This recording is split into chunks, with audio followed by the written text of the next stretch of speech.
Well, good morning, everyone, and we're really pleased to kick off day two. Day one was action-packed, and we took it all the way to the end with Dr. Rogers as our closer and Mr. Conlon as our opener. Today is going to be just as action-packed and just as exciting and fresh on the content. We're pleased to have Ms. Knossenberger kick us off. We're going to have Mr. Sick do some mop up on the digital strategy for AFSC, and then we'll have some panels interspersed.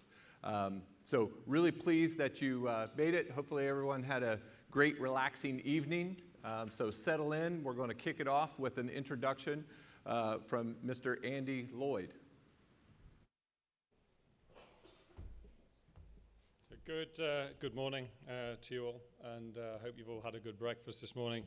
To those of you who saw me up here on stage yesterday, it's still that same Welsh Brit that you had to listen to before, but just for a couple of minutes this time. Andy Lloyd, now of FISNA, that you can see here, looking at our 3D search engine, but previously of the Air Force Sustainment Center in the Logistics Directorate, where I worked for Mr. Sick. So I should be looking forward to hearing all that he has got to say today, and what a pleasure it was.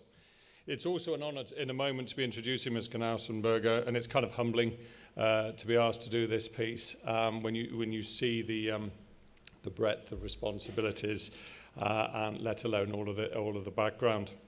Yesterday, I did want to pick on one thing that one of the esteemed speakers said, though, when he did talk about our two nations, and I got 2 points to make on that. The first is that two nations separated by a common language. How true. As my daughter found when we first came to Virginia Beach 9 years ago, and realized that American classrooms at the age of 9 do not ask for a rubber. We learned the word eraser from that.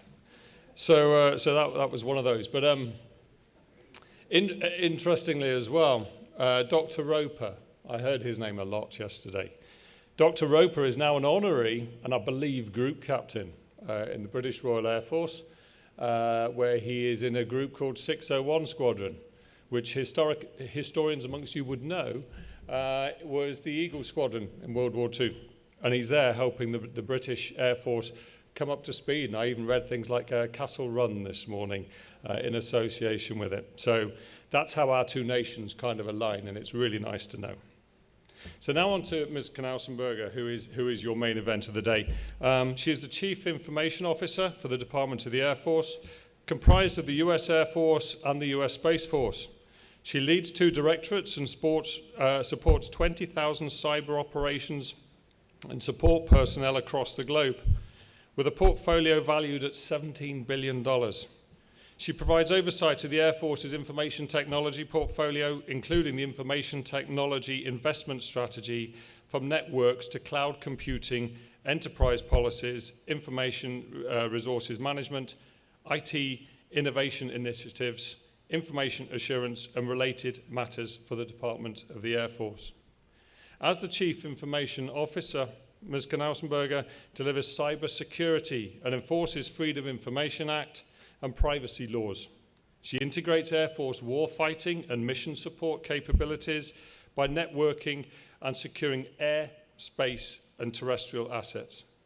She also leads career management initiatives for 10,000 IT and cyber civilian personnel across all human resource facets, from recruiting to professional development.